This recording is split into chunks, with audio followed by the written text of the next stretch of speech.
Hey everybody, this is Alpha Zero at your service. I'm going to do a review on the new episode of Bishoujo Senshi Sailor Moon Crystal. In other words, Pretty Guardian Sailor Moon Crystal.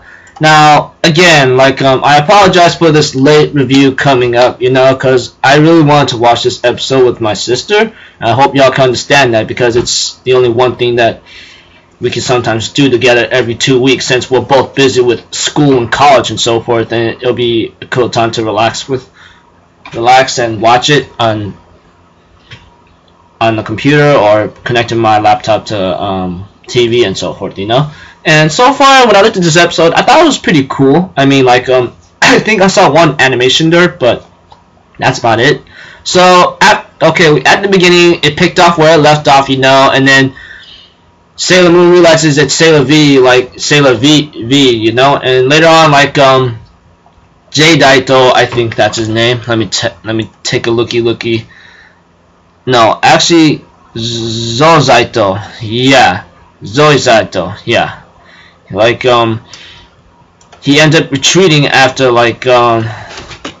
being defeated, And I just go yeah, you got injured really badly yourself anyway. So later, and by that time we have Artemius talking. Oh my gosh, very old and Luna's young. Those of you who watch the old anime, you know what I'm talking about. Even I go how am I gonna get used to this, And after a couple talks with Sailor V, well, pretty much I know who it is, but who she is entirely, but I'm not gonna tell you because you're best to wait and find out who she really is. And after saying that, I'm pretty sure you already realize who she is anyway. But I'd rather have you figure it out yourself. But I gotta say, after they talk at the arcade, which is the command center,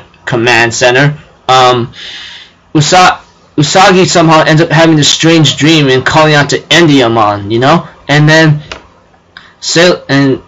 later on, he calls her Serenity, and Usagi wakes up, and after that, she ends up meeting Mamoru, which is Mamo-chan, if you all still remember how it was done in the old series and this series as well. And so far, he's been reading all about these crystals whatsoever, and so far, Mamoru says, "I'm sorry I couldn't protect you," and Sailor Moon says, "Hey, I got something to return to you," and that's his watch, and he says, "Nah, keep it for now. I got something to return to you as well." And she goes "What? I don't remember leaving anything at your place if I see it correctly." He says, "It's a promise. We'll trade after, And after a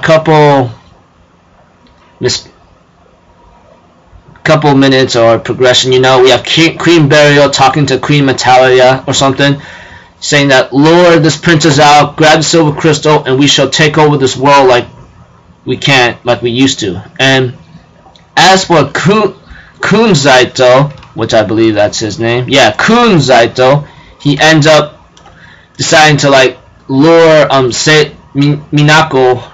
Minako herself, and says, "Meet me at the tower. If you don't, everyone's gonna die." And therefore, she goes there and decides to fight Kunzai by herself. But that's when but not before she bumps into Usagi, Makoto, Rei, Ami, and then she goes, I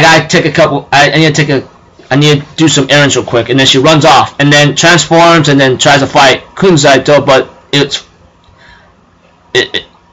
was useless. Her crescent boomerang was useless, and therefore, the other Senshi shows up and ends up trying to fight him, but nothing works out, and Sailor Moon tries to hit him with Moon Healing Escalation, but that didn't work out since he dodged it and blows Sailor Moon away, but Tuxedo Max saves her, and by that time, Sailor Moon kisses him on the lips. I can't believe it. Me and my sister went are you kidding me? And by that time, I don't know, it's just like that. And Sailor Moon was gonna get hit by a blast, but Tuxedo Mask took the hit, and then it ends right there. Oh my gosh, that is a crazy cliffhanger. Not cool. That's not how you're supposed to do this to me. I gotta say, this episode's pretty cool, you know. I did see one animation derp though. I think it was somewhere on Sailor V, around like Sailor V. Like her ribbon was supposed to be blue, but it turned back to red, which I don't understand what's going on. Like, I think that might be an animation derp I found. I don't know if it's me, but you should find it out yourself. I know it's around the beginning somewhere. It's somewhere around there. So pretty much like that's the only thing I can say, but everything else seems to be alright so far. And Artemia's voice is hecka old, and Luna's voice is really young. Unlike in the old series, it's like Luna's voice is old, but Artemia's voice is young. So it's like the opposite now. But overall, the episode was pretty cool. I mean, like, sorry for this review to come in late, but if anything else, I should see you guys in my next video, which should come in about like maybe 1 hour or more, depending. And if anything else, I'm Alpha Zero, people. Have a good day, and I'll see you on my next video. Right? Later. Peace out. Bye bye.